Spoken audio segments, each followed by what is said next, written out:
मित्रों नमस्कार। मैं हूं राकेश कुमार। आप देख रहे हैं माता भीमत। आज जो मैं वीडियो आपको बताने जा रहा हूं वो पूरी शिक्षा विभाग की कलई खोल देगा। और के पाठक का जो दावा है उसका वो किस तरह पंचर होता दिख रहा है ये भी समझिए। और किस तरह एक अर्धसैनिक बल के जवान ने फजीहत कर दी इन लोगों की, चाहे वो मुख्यमंत्री हो, बिहार सरकार हो, के पाठक हो, शिक्षा मंत्री हो या शिक्षा विभाग हो, किस तरह धुनाई की है उसने, ये देखिए। हालांकि जब वो बातें सामने आई तो मैं भी शर्मसार हो गया। मुझे भी लगा कि बिहार में शिक्षा विभाग को लेकर जितनी बातें हो रही हैं, जितने हंगामे हो रहे हैं, सब बेमतलब और बेमानी है। अब बताते हैं पूरी कहानी। देखिए, 25 तारीख को चुनाव था, छठे चरण का चुनाव था बिहार में। और इसी के तहत पूर्वी चंपारण में भी चुनाव था। पेशे से पत्रकार हूँ। स्वाभाविक है कि चुनाव में जितने भी बूथ थे, कोशिश आदमी करता है कि मैक्सिमम जगह पर हमारी पहुंच है, वहां हम जाके देखें कि क्या स्थिति है, किस तरह पल्ला भारी हो रहा है। ये सारी चीज़ें थी। और ऐसे भी मोतिहारी जो पूर्वी चंपारण लोकसभा क्षेत्र है, यह बड़ा अभी हॉट केक बना हुआ है, इसलिए कि 6 बार के सांसद रहे राधा मोहन सिंह, जो पूर्व में केंद्रीय कृषि मंत्री रहे हैं, वो भाजपा की ओर से। और दूसरी ओर डॉक्टर राजेश, जो कल्याणपुर के विधायक थे, वो इंडिया गठबंधन की ओर से चुनाव मैदान में है और वो वीआईपी पार्टी के प्रत्याशी हैं। स्थितियां बड़ी गहमा-गहमी की थी। स्वाभाविक है कि हम लोग घूम रहे थे। घूमते घूमते मैं पहुंच गया कोटवा प्रखंड का एक पंचायत है महारानी भोपत। और महारानी भोपत में एक गांव है महारानी बैरिया। बैरिया में है प्राथमिक विद्यालय और वहां पर था मतदान केंद्र। मैं मतदान केंद्र में पहुंचा, वहां का हमने जायजा लिया। इसी संदर्भ में हमारी बात होती है जो इंडियन रिजर्व बटालियन होता है, आईआरबीएन, उसके एक जवान से। मैंने यूं ही पूछ लिया कि बंधु, आपको यहाँ कोई प्रॉब्लम तो नहीं हुआ रात में रहने में और ये तमाम चीज़ें, क्योंकि व्यवस्था तो सारी है। तो उसने कहा कि और तो कोई दिक्कत नहीं है, हम सो नहीं पाए क्योंकि इतनी गर्मी थी। और जो जिस स्कूल में हम लोग ठहरे हुए हैं उसमें मात्र 2 ही रूम हैं, गोला गोला रूम है, बहुत छोटा छोटा। और दीवारें दिन भर जो तपती हैं तो रात में नींद नहीं आ रही थी, हम सो नहीं पाए। तो एकाएक मेरे जहन में एक बात आई, तो हमने पूछ दिया कि आपने यहाँ स्कूल की जो स्थिति देखी, आपको कैसा लगा? उसने बड़ी कातर शब्दों में कहा कि बहुत दुख हुआ, बिहार के स्कूल को देखकर बहुत दुख हुआ। ये जो जवान है, ये अरुणाचल प्रदेश का रहने वाला है और इसका नाम है आईगोंग। आईगोंग इस व्यक्ति का नाम है, इस जवान का नाम है, क्योंकि वहाँ इसी तरह के नाम होते हैं। और ये व्यक्ति जो कहा, उसके बाद लगा कि शायद ये शिक्षा विभाग में बैठे बड़े बड़े पदाधिकारियों को भी इतनी समझ है या नहीं है, ये समझ के बाहर। उसने ये कहा कि मुझे तो समझ में नहीं आ रहा है कि इस तरह की बिल्डिंग कैसे है। एक बगल में बिल्डिंग अधूरी बनी हुई है, 2 छोटे-छोटे कमरे हैं। और हमने पता किया, ये ये बकौल आएंगो मैं कह रहा हूँ। उसने कहा कि हमने पता किया तो पता चला यहाँ 5वीं तक कक्षाएँ चलती हैं। मतलब क्लास 1 से क्लास 5 तक, मतलब 5 क्लास। रूम है 2, और वो 2 रूम भी बहुत छोटा-छोटा है और गोला रूम है। सामने जो बरामदा है, वो उस बरामदे की चौड़ाई भी 6, 7, 8 फीट मैक्सिमम है, उसमें भी बच्चे नहीं बैठ सकते हैं। तो आखिर बच्चे पढ़ते कैसे होंगे? ये पूरे भविष्य के साथ खिलवाड़ हो रहा है।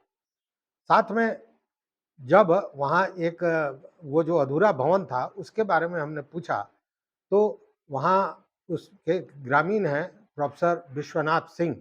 उन्होंने कहा कि 20 वर्षों से ये भवन अधूरा पड़ा हुआ है।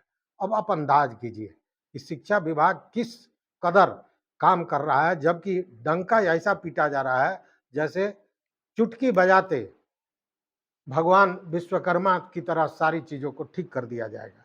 हल्ला उसी तरह का हो रहा है। लेकिन एक भवन, एक पूरे पंचायत में, उस गांव में वो एक प्राथमिक स्कूल है जिसका भवन 20 वर्षों से अधूरा पड़ा हुआ है, कारण जो भी हो। लेकिन जिम्मेवारी तो शिक्षा विभाग की है, तो उसकी बात आएगी। जब ये बात कही गई तो वो व्यक्ति इतना आश्चर्यचकित हो गया, वो जवान, कहा कि अरे ये तो पूरी एक पीढ़ी निकल गई और स्कूल की ये स्थिति है, स्कूल का भवन नहीं बना। लेकिन ये बातें आप उस जवान के जुबानी सुनिए, तब आपको लगेगा कि उसने किस तरह धोया है शिक्षा विभाग को, के पाठक को, और इनके द्वारा जो तमाम दावे किए जा रहे हैं उनकी किस तरह कलई खोली है, किस तरह हवा निकाल दिया। सुनिए आप। यहाँ आप लोग स्कूल में ठहरे हुए हैं जी सर। कैसा आपको कैसा लगा यहाँ का स्कूल? आप कहाँ के रहने वाले हैं? सर हम अरुणाचल प्रदेश का है। अरुणाचल प्रदेश का? हाँ, क्या नाम हुआ आपका? मेरा नाम आइंगाव। आइंगाव? हाँ आइंगाव। अच्छा, ये स्कूल को देख के आपको कैसा लग रहा है कि बिहार में स्कूल कैसा है? सर इस स्कूल को देख के हम बहुत दुख लग रहा है। दुख लगा? हाँ हाँ, यहाँ में कैसा बच्चा पढ़ के दिन में ऐसे इस गर्मी में बैठता होगा मालूम नहीं। हाँ, और टीचर और ये मैडम लोग भी कितना कैसा पढ़ाता होगा। तो शायद हम देखो ये बिल्डिंग भी अधूरा बना के रखा है। कम से कम बच्चों के भविष्य के लिए ये बिल्डिंग होना चाहिए। स्कूल सबसे बड़ा होना चाहिए, तब आगे बढ़ता है। बिना पढ़ाई बिना लिखाई आगे नहीं बढ़ता है। तो मेरे हिसाब से ये बिल्डिंग ना बनवाना। आप तो यहाँ रात में ठहरे थे? बिल्कुल सर। बिजली उजली है? बिजली तो है, हाँ। सब कुछ है, ये पंखा भी है, लेकिन इतना गर्मी है। दिन में जितना धूप खींचता है ये सीमेंट, हाँ। रात को उगलता है, इतना छूने नहीं मिलता है। और दिन में भी इतना अंदर अंदर जाके आपके यहाँ स्कूल का क्या हाल है? ऐसा ही आपके यहाँ भी स्कूल है? ना, मेरा उधर में ऐसा नहीं है। स्कूल बहुत बढ़िया होता है, पूरा बढ़िया से स्कूल हो रहा है अरुणाचल में। तो इस हालत में देखा जाएगा तो इसमें बहुत ही खराब है। अभी देखो कौन सा दो रूम है, वो भी गोल सा है, 2 रूम। तो 2 रूम में कितना, वो भी प्राइमरी स्कूल है, क्लास 5 तक है बोला। तो 1 बैठेगा ना, क्लास 1 बैठेगा ना, क्लास 2 बैठेगा, क्लास 3 बैठेगा ना, क्लास 4 बैठेगा ना, क्लास 5 बैठेगा। इसका मतलब पढ़ाई इसमें कंप्लीट नहीं है बच्चों का। माने 2 ही रूम में 5 क्लास कैसे होगा? बिल्कुल, वो बात हो रहा है मेरा कहने का मतलब। हाँ। तो ये जो अधूरा बैठा है, आधा बना के रखा, इसको कंप्लीट करने से। ये कितना दिन से अधूरा है? ये लगभग 20 साल से अधूरा है। 20 साल से अधूरा? देखिए, किसी का जनरेशन तो निकल गया यार, किसी का जनरेशन निकल गया। कोई तो डॉक्टर बन के निकलना था। तो इस हालत में कैसा बच्चों का भविष्य लिख सकेगा? ये है सर मेरा। चलिए, तो सुना आपने। देखिए, जब के पाठक आए तो उन्होंने जो विभागीय तौर पर जो जानकारी ली, उसके बाद उन्होंने कहा कि 1108 करोड़ रुपए हाई स्कूलों के विकास फंड में पड़े हुए हैं, उनको लगाना है, विकास कार्यों में लगाना है, और तमाम तरह की योजनाएं बनी। उसी तरह 261 करोड़ प्राथमिक विद्यालयों के विकास मद में पड़े हुए थे। अगर विकास मद में पड़े हुए थे तो एक प्राथमिक विद्यालय का भवन जो 20 वर्षों से अधूरा पड़ा हुआ है वो क्यों पड़ा था, ये जानने वाली बात है, समझने वाली बात है। अभी आपने देखा होगा 890 करोड़ का डेस्क बेंच और फर्नीचर की खरीद की बात की जा रही है कि वो हो रहा है। इतने पैसे खर्च हो रहे हैं, सारी चीजें हो रही हैं, लेकिन वो वहां नहीं हो रहा है जहां उसकी मूल जरूरत है। जहां बच्चों के बैठने के लिए जगह नहीं है, वहां उसकी व्यवस्था। हालांकि फ्री फायर स्ट्रक्चर और तमाम तरह की बातें आई, उसमें फिर घोटाले की बातें आई, सारी चीजें आई, लेकिन इससे भी बड़ा खुलासा, जब मैं वहां घूम रहा था तो हमने वहां एक देखा, एक 2 रूम का स्कूल, जस्ट इस स्कूल के बगल में। बाद में पता चला कि इसी स्कूल का वो अंग है। पहले उसमें क्लासेस चलते थे, जब नया भवन बना तो इसमें चला आया, जिसमें 2 रूम है, और उसमें भी 2 रूम था। तो मैं वहां चला गया देखने। मैं देखने गया तो एक व्यक्ति वहां था, पता चला वहां का वो उस स्कूल का रसोइया है, और उससे हमने बात की। तो जब इस स्कूल को हमने देखा तो लगा कि भाई ये तो गजब का स्थिति है। देखिए, वो भी पहले आप देख लीजिए।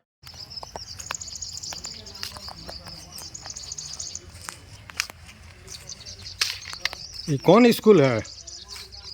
प्राथमिक विद्यालय। ये प्राथमिक विद्यालय जी है। जी। और उस सामने जो बिल्डिंग लग रहा दिखाई दे रहा है वो भी तो यही है। इसी में का जी मतलब? इसी में का है। अच्छा, हाँ इसी में का तो है। इसका तो हालत बहुत खराब है। इसका हालत खराब है, इसका टूट गया है, अंदर में सब झड़ उड़ गया है। हाँ। झड़ गया है, इसलिए स्कूल छोड़ दिया गया है। इसमें अब नहीं होता है क्लास नहीं, व्लास? इसमें क्लास नहीं है।